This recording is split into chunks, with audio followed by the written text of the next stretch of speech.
Est-ce que vous faites partie de ces gens qui ont l'habitude de beaucoup lire quand ils veulent apprendre quelque chose? Est-ce que ça vous arrive de chercher les meilleurs auteurs d'un sujet et de chercher vraiment à tout lire, tout apprendre, regarder des vidéos sur internet, tout faire pour bien vous familiariser avec un sujet?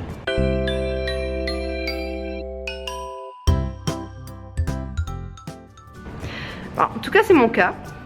Et dès le début de ma grossesse et puis après à la naissance de mon fils, j'ai tout de suite voulu me renseigner sur la parentalité, l'éducation, et j'ai tout de suite cherché les auteurs de référence et je me suis formée, je me suis auto-formée pour essayer d'avoir des connaissances les plus à jour possibles sur l'éducation des enfants.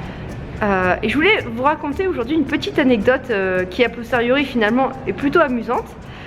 Quand j'étais à la maternité, l'une des infirmières, voyant mon fils pleurer, me dit non mais c'est bon, laissez-le dans son lit, laissez-le pleurer, ça lui fait du bien, ne vous inquiétez pas. Moi je venais de terminer Pour une enfance heureuse de Catherine Guéguen et je savais qu'il ne fallait pas laisser pleurer un enfant, donc je lui dis, vous savez, j'ai lu récemment que ce n'était pas bon de laisser pleurer les bébés.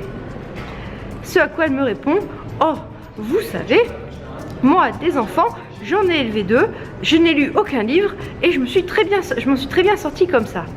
Bon, on peut élever des enfants sans lire de livres, sûrement, et d'ailleurs c'est très très bien. Alors, est-ce qu'il faut s'inquiéter des gens qui ne lisent pas de livres quand ils veulent éduquer un enfant? Non, je pense pas que ce soit vraiment particulièrement problématique. En fait, derrière les gens qui disent « Oh, moi je ne lis pas et ça m'empêche pas d'être une bonne mère ou un bon père », il y a souvent aussi le sens caché de cette phrase, c'est qu'en fait les gens font confiance à l'instinct maternel ou l'instinct paternel. Et ils ont raison. L'instinct maternel, c'est important et c'est vrai qu'il faut l'écouter et qu'il est très efficace lorsqu'il est par exemple question des besoins primaires de l'enfant. Une mère sait quand son enfant ou un père savent quand leur enfant a faim, quand il a soif, quand il a besoin de dormir, pourquoi il est grognon. C'est le genre de choses qu'on apprend avec l'expérience, on apprend à décoder les petits troubles, on apprend à reconnaître les signes. Et tout ça, ça se fait avec l'instinct. Donc pour ça, c'est sûr, on n'a pas besoin de bouquins pour savoir quand un enfant a faim. Je suis bien d'accord. Est-ce que ça veut dire pour autant qu'on n'a pas besoin de se documenter du tout pour bien élever un enfant?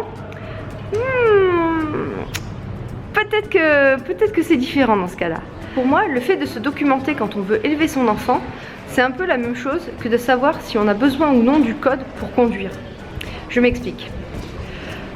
Si vous passez votre temps à lire le code et à l'apprendre par cœur sans jamais toucher la moindre voiture, vous aurez une très bonne connaissance du code de la route, mais vous ne pourrez rien en faire. A l'inverse, si vous montez dans une voiture et que vous allumez le moteur et que vous partez sur la route sans avoir aucune connaissance des règles et du fonctionnement des voitures et des autres usagers, alors vous pourrez à la catastrophe. C'est un peu le parallèle que je veux faire avec l'éducation. C'est-à-dire que on peut élever un enfant sans se documenter, on peut le faire à l'instinct et on peut le faire aussi en se contentant d'écouter ce que vont vous dire les grands-parents, les parents, les amis, les voisins, le facteur, la concierge, parce que vous savez bien que pour élever un enfant, il faut tout un village, et même quand on n'habite pas dans un village, il faut l'avis de tous les voisins. On peut se contenter de faire avec ça, et c'est probablement très très bien. Mais on peut aussi décider que pour élever un enfant, on a envie de s'appuyer sur des connaissances récentes. On a envie d'aller chercher des méthodes d'éducation, des approches qui sont validées par exemple par les neurosciences ou par les recherches en psychologie et qui vont vous permettre de choisir des approches peut-être plus bienveillantes, plus saines, plus écologiques, pourquoi pas, enfin qui sauront être plus à l'écoute des besoins de votre enfant et les respecter. Et c'est pour ça que je pense qu'il est utile de bien se documenter et de lire des livres quand on veut être un bon parent. On peut être tout à fait un bon parent sans ça, mais encore une fois, vous pouvez rouler en voiture en ayant passé le code en 1962 ou en ayant passé en 2016, votre voiture roulera, mais vous n'aurez pas forcément tout à fait les mêmes règles. Celles que vous aurez en 2016, elles seront légèrement plus à jour et plus adaptées à la circulation et à l'usage de tous. Pour terminer cette petite vidéo, j'avais envie de vous donner 3 atouts qui sont corrélés à la lecture. Donc 3 avantages de lire régulièrement des livres sur l'éducation de l'enfant pour se tenir bien informé et bien sûr mettre en pratique ce qu'on lit. Alors le premier, c'est qu'en lisant et en vous documentant, vous aurez assez de connaissances pour établir avec votre enfant des relations harmonieuses. Vous allez par exemple comprendre pourquoi la fessée ou le fait de crier sont tout à fait inutiles, pourquoi il n'est pas nécessaire de lever la voix au quotidien quand votre enfant est grognon ou ne fait pas ce que vous voulez.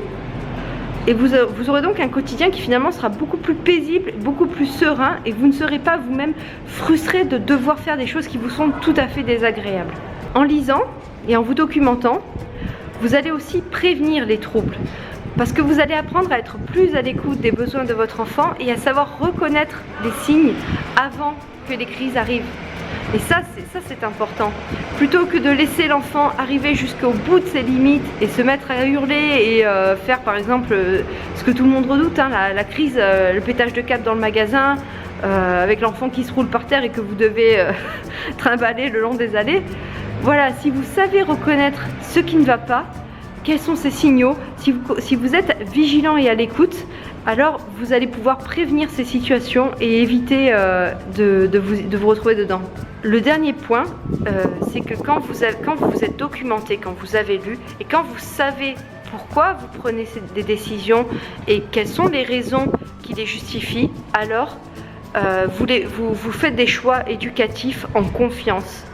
Vous n'êtes pas là à avoir l'impression de faire de l'éducation au doigt mouillé en disant oh, je vais appliquer le conseil que Tata Robert m'a donné récemment et puis bon, on verra. Non, vous n'aurez pas besoin de faire ça parce que vous savez que vous avez tout mis en place pour que les choses se passent bien. Alors bien sûr, les enfants sont imprévisibles et nous aussi nous sommes imprévisibles en tant que parents. Tous les jours sont différents et puis quelquefois on est plus fatigué, c'est moins facile à contrôler, tout ça c'est normal. Mais quand vous êtes bien préparé dans votre rôle éducatif de parent, alors c'est beaucoup plus facile et vous êtes plus serein, plus confiant et beaucoup plus à l'écoute de votre enfant et lui ne peut que vous le rendre dans ce cas-là. Donc voilà, je vous invite à méditer là-dessus. C'était une petite capsule pour vous parler des bienfaits de la lecture et du fait de se documenter.